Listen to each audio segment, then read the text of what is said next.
CJ McCollum, bro. So guys, I didn't watch the game last night. As you guys know, I'm in Kenya, so the games are at weird times. So there's certain games I have to sacrifice. So I've just watched the game again. And yeah, I wanted to do it earlier in the day, but yeah, things just happen. But yo, CJ. First of all, my name is Dex. This is Box to Box Hoops. If you're not tuned in, you're here now. Subscribe, follow me, follow us, and I'm on TikTok, YouTube, and Instagram. With that being said, this game, there was a lot of Trae Young. I just thought of Trae Young, right? Because I looked at Brunson. Every time CJ was coming after him, it reminded me of how Atlanta. This is one of the reasons why they traded Trae Young, because people used to come at Trae Young all the time, right? Again, I have to put respect on his name, because what that guy did at the Garden time and again was just special. But defensively, they kept on exposing him. And that's what CJ kept doing to Brunson. And dude, Brunson was just falling for those crosses. And I don't know why Mike Brown really insisted on playing one-on-one against him, right? And it's not like the Hawks have great shooters. Like, whoever is helping off of someone like Dyson Daniel, I think you can cheat a bit more. He's not... If you look at how their offense was playing, the offense was basically going through CJ McCollum and at times Kuminga. And I think this is where Kuminga's value really comes, because there are moments where CJ, if the Knicks manage to switch and someone like Anunoby is on him, then it more or less didn't end in a great position. But in the last 3 minutes, every time they would bring the screener, they would... whoever would screen for CJ would do it in a way that they're just hedging. They're not screening to get the ball. So the defender doesn't really have time. They don't have time to switch OG and Jalen Brunson to get on McCollum, which I feel like they just got into their offense so quickly. So the defense didn't have time to like switch into their preferred defensive or to put like Anunoby or Mikal Bridges on CJ. With that being said, this guy was cooking, man. This guy was just... he was just special. The fact that they got their first lead late in the first quarter, since it was 36-5, I believe in the first quarter, was pretty special. Another thing I know about the Hawks is they know very well that they're a young team and they do not have experience. But one thing these young kids are great at is defense. And defense travels. Defense is their calling card. When they go to the offense, everyone gets into their sets early and they try and create space for CJ. But they are crushing the board. Like, Corey Kispert, there was one where I'm like, dude, I never saw this in you when you were at Washington. Like, what the hell? Corey Kispert, of all people. Like, this entire team they just played so well, man. I was so impressed. So damn impressed. This is a big win for them.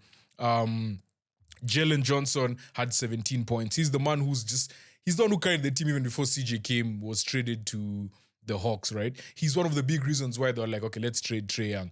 And I mentioned Trae Young earlier. The way they were exploiting Brunson really reminded me of Trae Young. But also the way CJ took over the Garden reminded me of Trae Young, because he accepted that villain arc. Like, he was like, yeah, I'm the bad guy. He was getting booed every single time. And then he got his tea when they brought in GTA, Grand Theft Alvarado, to come and guard him. And then he goes up to his face and they both get a technical. If you remember, the two of them were teammates at New Orleans.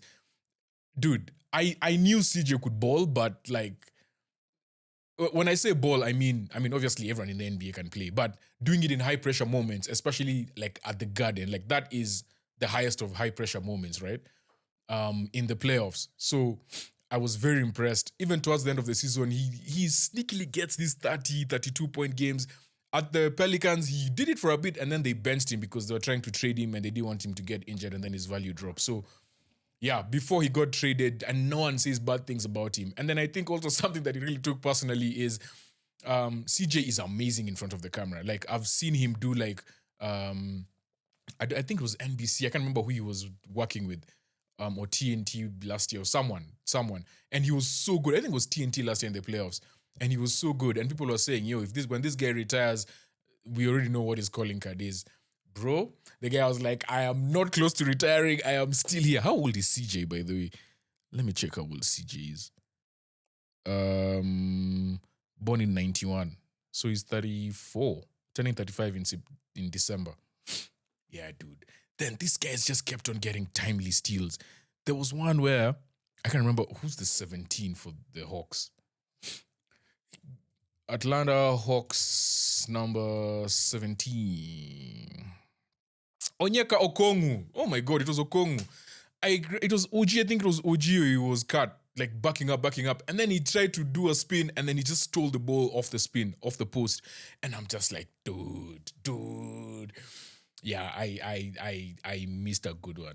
And the worst part is I know for a fact I'm going to miss a few more good ones because, man, the times are so bad. Like, for example, the Celtics are playing tonight. The game is at 2 in the morning. The next game is at like 3:30 and then the next game is at 5:30. So like the West Coast games. This is 5:30 in the morning. So Trailblazers Spurs is at 3 a.m. and then 5:30 is Rockets Lakers. So maybe I'll just sleep through, even though I want to watch my Celtics, I'll just sleep through that and then wait for the Rockets game. Because I know that's the only game that matters. Trailblazers actually no, Trailblazers are a good one. Because defensively they're doing a lot of interesting things. They can't stop Wembanyama, but yeah.